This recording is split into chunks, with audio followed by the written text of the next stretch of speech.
Hi friends, இன்றைக்கி என்ன பார்க்கலான்னா எறா கிரேவி எப்படி செய்யுதுன்னு பார்க்கலாமா. அதுக்கு ஃபஸ்ட்டு எறா 1/2 கிலோ எறா வாங்கியிருக்கேன். க்ளீன் பண்ணுறது கூட உங்களுக்கு காமிச்சிருக்கேன் இந்த வீடியோவில் பாருங்கள். க்ளீன் பண்ணுறது கொஞ்சம் கஷ்டம்தான் இந்த எறா க்ளீன் பண்ணுறது. ஆனால் க்ளீன் பண்ணிட்டா 10 நிமிஷத்துலேயே செஞ்சிடலாம்.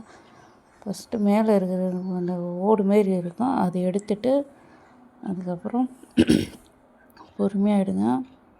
அதை எடுத்துட்டு உள்ளே அது கருப்பாக இருக்கும், ஒரு நரம்பு மாரி சொல்லுவாங்க, அதை எடுத்துகிட்டு தான் நம்ம செய்யணும். அப்படியே போட்டு செய்யக்கூடாது. இப்படி நகத்துலேயே எடுத்திங்கன்னா வந்துடும்.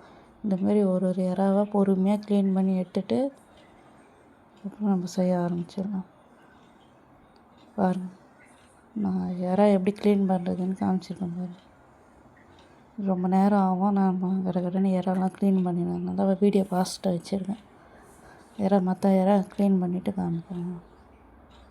நான் க்ளீன் பண்ணி சொல்லி ஒரு பெரிய எறாவாக இருந்தது. இந்த எறா பாருங்களா எப்படி இருக்குது.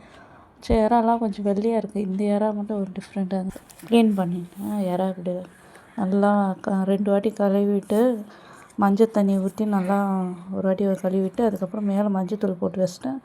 வெங்காயம் தக்காளிலாம் அரைஞ்சிக்கலாம். எனக்கு இந்த 1/2 கிலோ எறாவுக்கு 2 வெங்காயம் 2 தக்காளி, 1/2 வெங்காயம் 1/2 தக்காளி அரைக்க போட்டுக்கணும். அப்போ தான் டேஸ்ட்டாக இருக்கும். அந்த கிரேவியாக வந்ததுன்னா நல்லாயிருக்கும். நம்மளுக்கு சாப்பாடுக்கு பிசைஞ்சு சாப்பிட்ற அளவுக்கு கிரேவியாக வேணும்னால தான் நான் கொஞ்சம் வெங்காயம் தக்காளி எப்போவுமே அரைச்சி போட்டு தான் செய்வேன். அது கூட இஞ்சி பூண்டு நான் சேர்த்துக்குவேன்.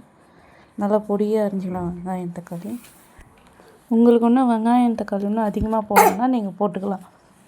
எனக்கு இந்த அளவுக்கு போதும். 1/2 கிலோ எறாவுக்கு இது கரெக்டாக இருக்கும். இன்னும் கொஞ்சம் நிறையா கிரேவி நிறையா வேணும்னா இன்னும் கூட நீங்கள் ஒரு வெங்காயம் ஒரு தக்காளியாக போட்டு அரைச்சிக்கலாம். நான் சின்ன ஜாரிலே தான் எல்லாமே போட்டு அரைச்சிருக்கேன் பாருங்க. வெங்காயம் தக்காளி, இஞ்சி பூண்டு, இஞ்சி நல்லா பொடியாக அரைஞ்சி போட்டுக்கணும். இஞ்சி சேர்த்து கூட ஒரு 4 பூண்டு கூட சேர்த்து நல்லா நைஸாக அரைச்சிக்கலாம். நைஸாக அரைச்சிக்கணும். வெங்காயம் தக்காளிலாம் அரைஞ்சி வச்சிடலாம். எடுத்து வச்சுருக்கேன். ஸ்டவ் ஆன் பண்ணிவிட்டு கடாயை வச்சுக்கலாம். 3 கரண்டி எண்ணெய் ஊற்றிட்டு உங்களுக்கு தேவையான அளவுக்கு ஊற்றிக்கலாம். கிரேவி கொஞ்சம் எண்ணெய் நிறையா இருந்தால் நல்லாயிருக்கும். மசாலா ஐட்டம்லாம் பாருங்கள். எல்லா மசாலா ஐட்டம் சேர்த்துக்கலாம். பட்டை, கிராம்பு, அன்னாச்சி பூ, கொஞ்சம் சோம்பு, பிரிஞ்சி இலை 1, வெங்காயம் கருவேப்பிலை சேர்த்து நல்லா வதக்கலாம். நல்லா பொடியாக அரிஞ்சு வதக்கிக்கலாம். வெங்காயத்துக்கு வதங்கின உடனே நம்ம அரைச்சி வச்ச மசாலா சேர்த்து நல்லா வதக்கலாம். அந்த எண்ணெயிலே போட்டு நல்லா வதக்கணும். வதங்கின அப்புறம் தான் நம்ம தக்காளி சேர்க்கணும். தக்காளியும் சேர்த்து நல்லா கொஞ்சம் கல் உப்பு சேர்த்து நல்லா வதக்கலாம். நல்லா எண்ணெய் பிரிஞ்சு வர அளவுக்கு வதக்கிட்டு அதுக்கப்புறம் எறா சேர்த்துக்கலாம். பாருங்கள், நல்லா வதங்கிச்சு. இன்னும் கொஞ்சம் எண்ணெய் ஊற்றி நான் வதக்கிறேன். நல்லா வதங்கின அப்புறம் எடுத்து வச்சுருக்க எறா சேர்த்துக்கணும். எறா சேர்த்து நல்லா வதங்கணும்.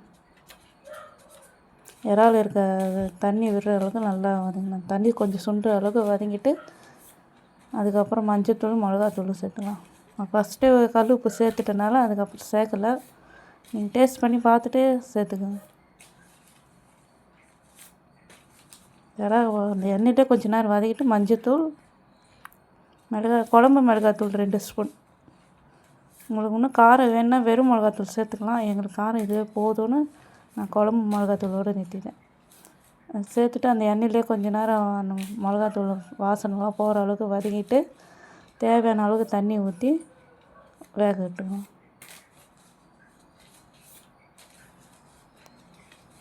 ஒரு 2 கிளாஸ் தண்ணி ஊற்றினா போதும் எறாவுக்கு.